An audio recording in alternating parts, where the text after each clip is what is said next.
Shalom Alaihim, Bapak Ibu Saudara-saudari yang dikasihi di dalam Tuhan.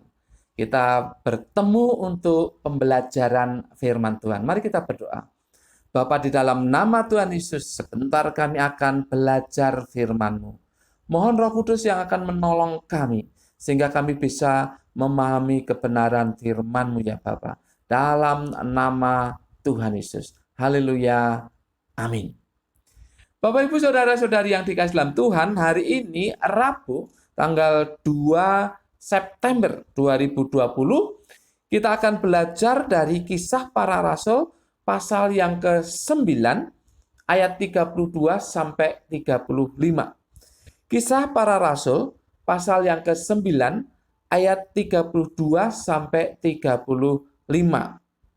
Judulnya adalah Maksud di balik pertolongan Tuhan.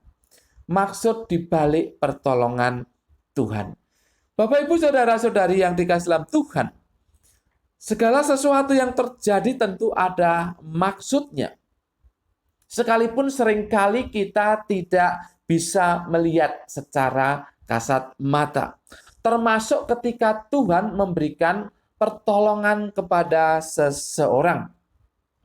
Hal ini juga bisa kita lihat dalam peristiwa kesembuhan seseorang yang bernama Eneas yang dijelaskan di dalam Kisah 9 ayat 32 sampai 35 tersebut. Ayat 33 berkata demikian. Di situ didapatinya seorang bernama Eneas yang telah 8 tahun terbaring di tempat tidur karena lumpuh. 8 tahun terbaring di tempat tidur karena lumpuh. Ini keadaan yang sangat memprihatinkan. Tetapi Tuhan memperhatikan dia. Terbukti Tuhan menyembuhkan dia melalui Petrus. Ayat 34 berkata demikian. Kata Petrus kepadanya, Eneas, Yesus Kristus menyembuhkan engkau. Bangunlah dan bereskanlah tempat tidurmu. Seketika itu juga bangunlah orang itu. Tuhan memperhatikan Eneas. Dia memberikan pertolongan kepada Eneas dalam kesembuhannya melalui hambanya yaitu Petrus.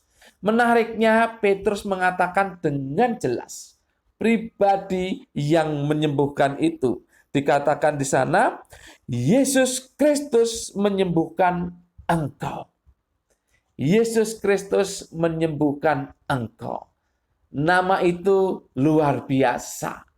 Itu merupakan sebuah keajaiban bagi orang-orang yang disembuhkan. Yesus Kristus menyembuhkan engkau.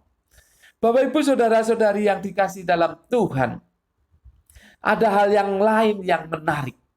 Kalau kita perhatikan bagian firman Tuhan ini, yaitu di dalam ayat yang ke-35 demikian. Semua penduduk Lida dan Saron melihat dia.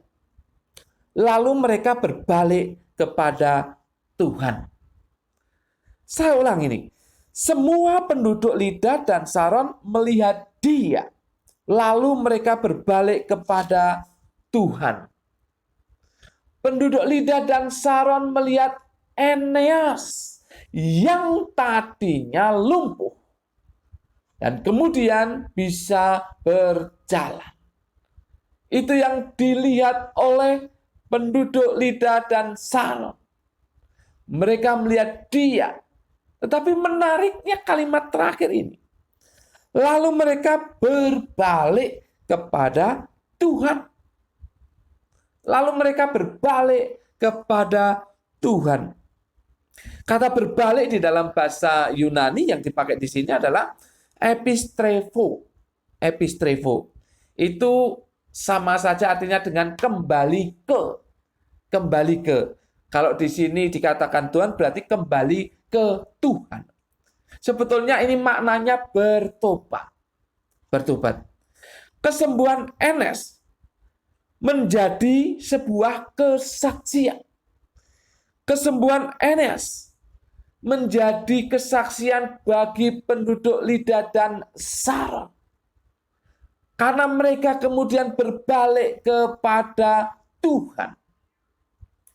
Andai kata mereka melihat Eneas masih lumpuh, tentu keadaannya seperti biasanya.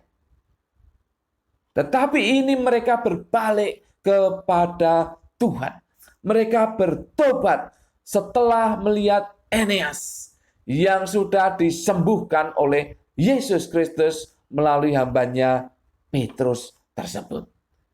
Jadi kesembuhan ini jadi kesaksian. Inilah maksud di balik pertolongan Tuhan kepada Eneas. Maksudnya supaya menjadi kesaksian bagi orang lain.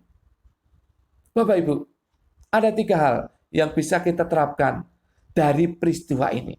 Yang pertama, mari kita tetap memohon kepada Tuhan atas apa yang kita alami. Misalkan kita sakit, misalkan kita mengalami masalah ekonomi, keuangan, atau yang lain.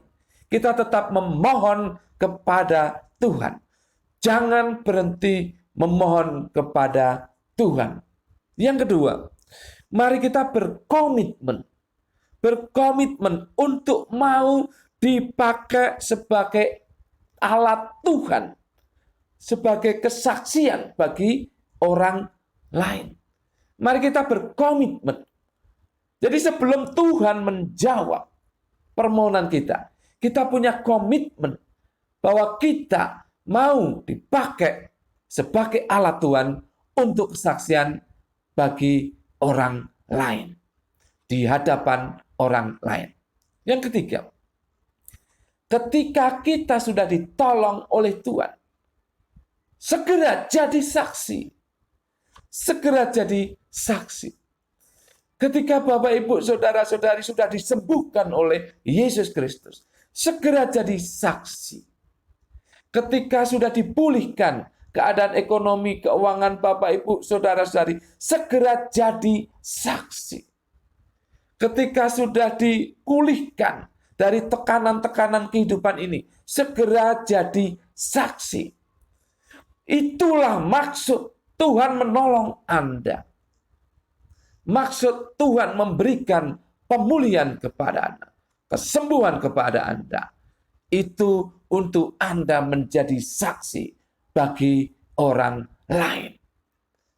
Mari Bapak Ibu, jangan disimpan saja bahwa Yesus itu yang memulihkan Anda. Bahwa Yesus itu yang menyembuhkan Anda. Itu harus jadi kesaksian bagi orang lain. Sehingga terbuka kesempatan bagi mereka untuk mendengar siapa penyembuh sejati. Siapa Tuhan yang sejati. Sehingga mereka terbuka hatinya untuk mengerti kebenaran itu. Untuk mengerti Tuhan yang sejati itu. Ketika Tuhan melawat mereka, mereka akan berbalik kepada Tuhan. Berbalik dari jalan-jalan yang tidak benar. Kembali kepada Tuhan. Berbalik dari keyakinan-keyakinan yang kurang pasti, bahkan tidak benar, kepada Tuhan. Mereka bertobat. Menerima Tuhan untuk kehidupan mereka. Jadilah saksi setelah Tuhan memulihkan keadaan Anda. Jadilah saksi setelah Tuhan menyembuhkan Anda. Amin. Mari kita berdoa. Bapa, dalam nama Tuhan Yesus, terima kasih atas firman-Mu.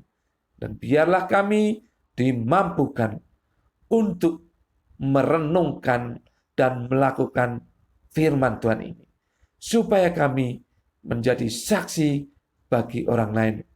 Bahwa yang memulihkan kehidupan kami, yang menyembuhkan kami, yang melepaskan kami dari himpitan-himpitan kehidupan ini adalah Yesus Kristus, Tuhan dan Juru Selamat kami.